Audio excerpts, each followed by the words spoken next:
everyone, welcome back. If you're new here, I'm Esther. Today we're going to be discussing an important topic that every new and expecting parent should know about: how to avoid feeling overwhelmed, the baby blues, and even postpartum depression, especially in the first few weeks after giving birth. As a mom of three who is recently postpartum, I know firsthand how those first few days can be overwhelming. So I'm going to be sharing with you important tips to help your transition much easier and better. I'd like this to be an open conversation, so feel free to drop any questions or your own experience in the comments below.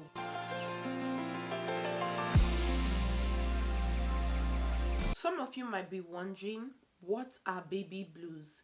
Before we dive into the main topic, let's know what baby blues really are. Now, the baby blues are a common emotional experience that 80% of new moms face, especially in the first few days after giving birth. They are caused by a huge shift in hormones. Your body is going through a major adjustment, and that can cause sadness, anxiety, mood swings, and irritability. It is important to know that baby blues do go away on their own after about 2 weeks. But if those feelings last longer, they could get worse and lead to postpartum depression, which is even more serious. We're going to touch on that a little later. So for now, let's talk about how to make those first few days much more smoother. One of the biggest things you can do in preparation for postpartum period is to be prepared with meals. Meal prep was a lifesaver for me in the first month postpartum. Your hand is going to be full with newborn and all things pertaining newborn, and food is the last thing you want to be worrying about in those first few days. I would even say in the first month. When you're tired and your body is healing, it is easy for you to just grab any junk food your hands can reach for, which is one of the reasons a lot of women find it to lose their pre-pregnancy weight, because they did not prepare healthy meals and they end up finding themselves eating what is available, which might end up being unhealthy meals such as takeouts. You don't know exactly what is going to take out your ordering. Go ahead and meal prep. It is very important. For me personally, at 36 weeks pregnant was when I finally came to the realization that my baby is going to be here anytime soon. I took that entire week to prepare meals that I absolutely love, because I'm very picky when it comes to other people making my food. I made Nigerian soup, something I'm comfortable with. If you are not Nigerian, think quick meals that can be easily heated up, like soups, something you love basically. Whatever you do, make sure all the meals you are preparing are nutrient dense, because your body needs this in order to heal correctly and properly. Now here's my question for you. What's your go-to meals for busy days? That is going to help you. Let me know that in the comment section, because I also love to learn new things all the time. The next one is that a lot of parents don't want to accept that the baby is going to be attached to them all the time. Now, know this and know peace. Your newborn will be attached to you 90% of the time, especially in the first week postpartum. Newborns need to be close to you. That's just how they are wired. They spent 9 months inside of your womb, and coming out within few hours is a huge change for them. It's going to be a bit difficult for them to accept or know the fact that no, I'm no longer in the womb. So to make your life and the baby's life easier, accept that the baby is going to be attached to you most of the time. Newborns are going to want to be held, they want to be snuggled, they want to be carried all the time. I know that this can be overwhelming because I recently went through it myself. But here is the thing, it's absolutely normal. What you can do to make this easy for yourself is get you a good baby carrier, good quality baby carrier. A baby carrier would help you keep your baby close and avoid all those tiny little cries that you probably don't want to hear, and it will help you free your hands for when you want to quickly heat up your food, maybe take a cup of tea, sit down and relax, or even if it's just pressing your phone to check emails or reply to chats. So let me know, have you ever tried baby wearing? If you have, let me know in the comments what's your favorite brands of baby carriers so that other moms can get a good choice for themselves as well. Now let's talk about what all new moms hear but don't always follow because they feel like, oh, it's easier said than done. Really, sleep when your baby sleeps. You might think, oh, that's impossible, but trust me, it is absolutely possible. You're the one overthinking it. Now, sleeping when your baby sleeps does not mean you're going to sleep 3, 4, 5 hours. Even if it's 30 minutes you're getting in, 20 minutes you're getting in, just like the baby. Do it. One thing I want you to have at the back of your mind when you're thinking about sleeping when your baby sleeps is that your body is recovering and it needs sleep to heal. If you don't sleep when your baby sleeps, your emotions will even be higher. Not only would that be detrimental to your mental health, it's also going to be detrimental to your healing process. Newborns don't usually sleep a long stretch. Sometimes it's 30, 40, 1 hour if you're lucky, 2 hours if you're even more lucky. So however long your baby sleeps for, sleep during those windows, simply because it makes a huge difference. If you have a partner, a help, a family member around, try to give the baby to them as well. Also, don't be afraid to ask for help.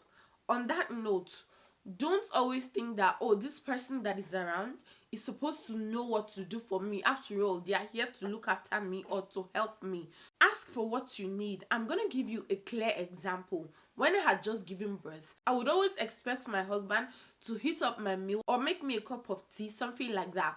But he's there taking care of the older kid, doing some of his own things, and at the back of my mind I'll be like, oh, is he not supposed to know what to do? But when I began to ask him, my life became easier instead of getting angry, and he would do it. So ask for help, whether from your partner, a family member, or friend that is there, because they would not always know what you want. They cannot read your mind. Ask for help. Don't be afraid to do so. If you find that your baby is a little too cranky, please give that baby to your partner or family member. Let them help as well. You can be there just resting. Even if you can't sleep, sit there with them while they handle the baby. Now, if you already have your baby, I want you to tell me in the comments, what's your biggest struggle with a newborn? Let's talk about this because we all need help and other soon-to-be moms can learn from it as well. Next thing we're going to talk about is managing expectations and setting boundaries. One thing I wasn't prepared for with my first baby was how overwhelming it could be to have people wanting to come and visit when I was still trying to adjust with being a new mom. This is a huge challenge, especially being in Nigeria. When you give birth, everybody wants to come. They are usually not considerate about the fact that this new mom needs to rest. She needs to heal. One person is coming, one person is leaving. You need to set boundaries for this. Let your family members or your friends know when to come. You only need at least one person with you when you have just newly given birth. Because if everyone keeps coming and coming, it could delay your healing process and cause you to get overly agitated or overwhelmed. In the first week, you need to bond with your baby, rest and heal. This is not just for the first week. You need to do this up to over a month, but it's the foundation you have set from the first week that you'll be able to live in for the rest of the first month postpartum. New moms or soon to be moms, it's okay to say no to visitors. I believe in this day and age, no one is even going to visit you without first calling you. Let them know it's not time to visit me yet. You can come maybe tomorrow, 5 p.m., 6 p.m., but you don't want people flocking in all day long. Don't give into the pressure to socialize too early in the first days postpartum. Remember, your health, both physical and mental, is your priority, not socializing or making people feel comfortable. If you know me, you would know that I am big on self-care and emotional well-being. Self-care is key. Even if it's just small things like taking a 5-minute shower, your cup of tea or coffee, putting on a face mask, or even getting your nails done by yourself while your baby sleeps. Those tiny moments will help you recharge and help you prevent the feeling of burnout, which is what 80% of women are suffering from these days. So you as a new mom, don't want to be one of them. It is also important to take care of your mental health. Baby blues are one thing, but if you are feeling persistently sad, hopeless, or even anxious, it could be a sign of postpartum depression. Just so you know, there is no shame in postpartum depression. Reaching out for help is a sign of strength. It could be talking to your partner, your doctor, or even a support group. Don't ever hesitate to ask for help. If you have gone through postpartum depression or anxiety, I'd love to know your story in the comments.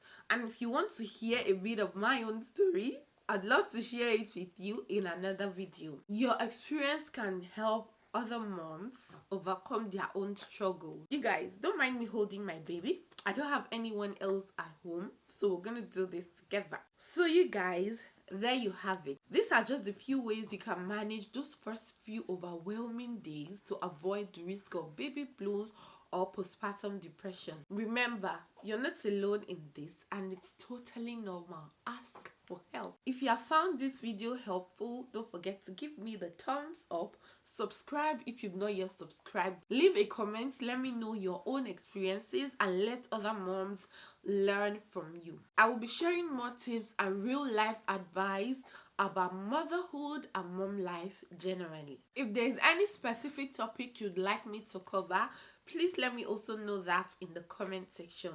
I'll see you in my next video. Thank you so much for watching, guys. Thank you for your support. Bye.